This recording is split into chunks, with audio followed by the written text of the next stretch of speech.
Yo, what's up, everybody? I got just a couple of more things to talk to you about with the Integument chapter. Wanted to talk about two things. Number one, I wanted to talk about the protection aspect of skin in the Integument, and then I wanted to talk about the involvement with calcium and phosphorus and where's that relationship at, and where in the ham sandwich did that come from. So let's talk about body protection and preventing water loss. So your skin is literally a wall. It's a barrier between your internal defenses, your internal environment, and the outside environment. Something you need to understand, and definitely don't forget this as you're going into 211 or whatever your second part of anatomy and physiology happens to be. Whatever you do, don't forget that this environment around us seems all quaint and nice and safe, but to the inside of your body, it's not. Into the inside of your body, this outside environment is hostile. Everything around me right now is hostile to my internal environment. This air is chock full of bacteria and viruses and molds and all types of other microorganisms that would do me harm if they could get on the inside. And the thing about it is probably 99% of them never make it on the inside of me because of my skin, because they can't get past this barrier. If you saw in the previous two videos, you saw this model of the skin, and there's this barrier here. And even though this barrier is so thin and so small, it's made up of tightly packed stratified squamous epithelial cells that have been keratinized. And so there's this protein thick wall that's separating you from the outside environment. Once they make it past this epidermis, it's free game, man. They can run roughshod all through your internal environment against your will. So the skin is helping to keep things out. There are a ton of topical agents and microorganisms out and about around us that would love to get inside. When you cut your skin, when you have an abrasion, when something breaks your skin, that is an entryway to allow things to get inside. If you've ever seen an episode of The Walking Dead and you see what happens when a barrier comes down and walkers are able to break in, then you have some idea of what it looks like when microorganisms move into your internal environment. It's going to be extremely bad. And just like you lose your favorite characters on the show, you can lose some of your favorite tissues, or worse, if you let these pathogens inside your body. So we're all about preventing things from coming inside. So that's protecting the body. But on the flip side, your skin prevents water loss. So what it's doing is it's keeping water that's in your body in your body.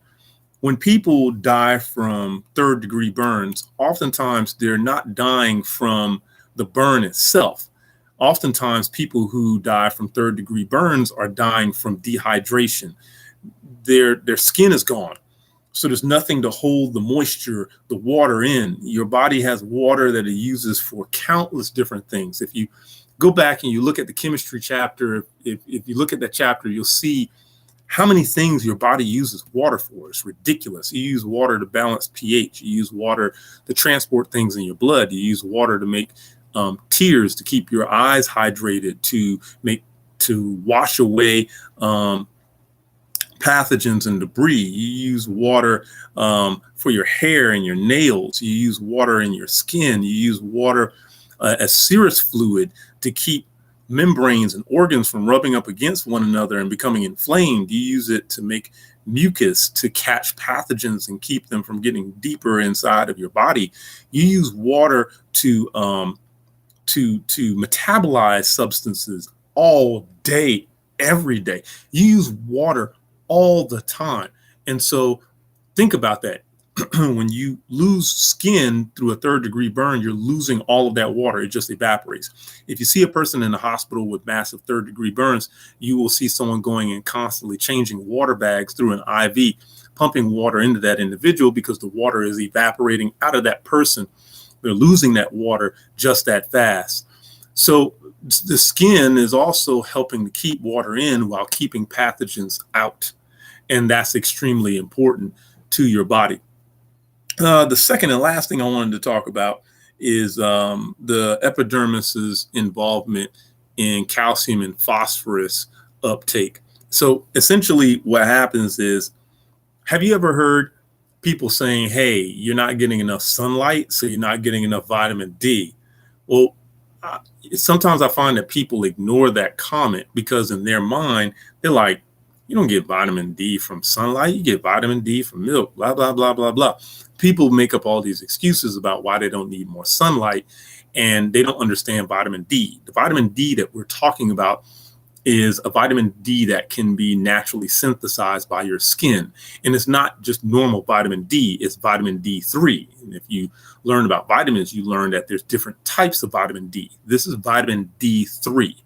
So essentially what winds up happening is when I'm in the sun, my skin cells, the keratinocytes, they take that UV ray and they allow that UV ray to help them convert a steroid into vitamin D3.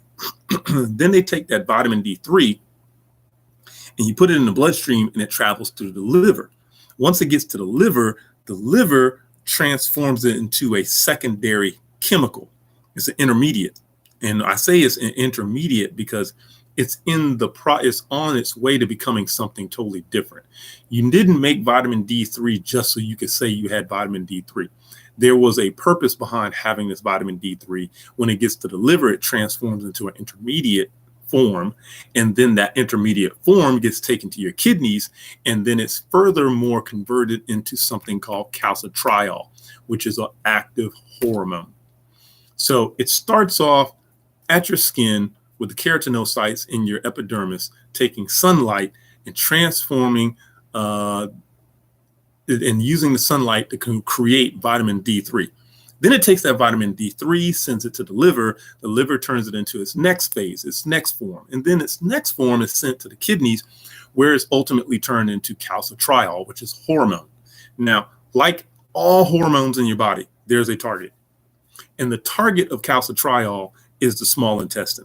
The reason why, because like 90% of everything that you're going to absorb from what you ate is absorbed at the small intestine. So the calcitriol targets the small intestine and it asks the small intestine to increase absorption of calcium and phosphorus.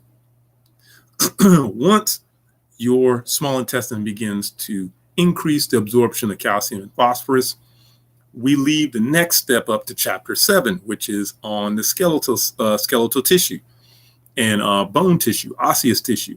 And that's when the cells of your osseous tissue are contacted to take that calcium and phosphorus, take it out of the blood, put it into the bone tissue, and build better, stronger bone.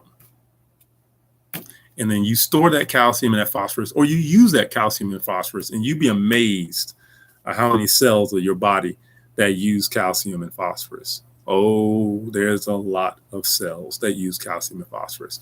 And we're going to talk about those in the upcoming chapters. So that's all I got to say. That wraps us up for the skin. If you got any questions, send me some questions, shoot me an email, post them in the comments, let me know, and I will holler at you good people soon. Deuces.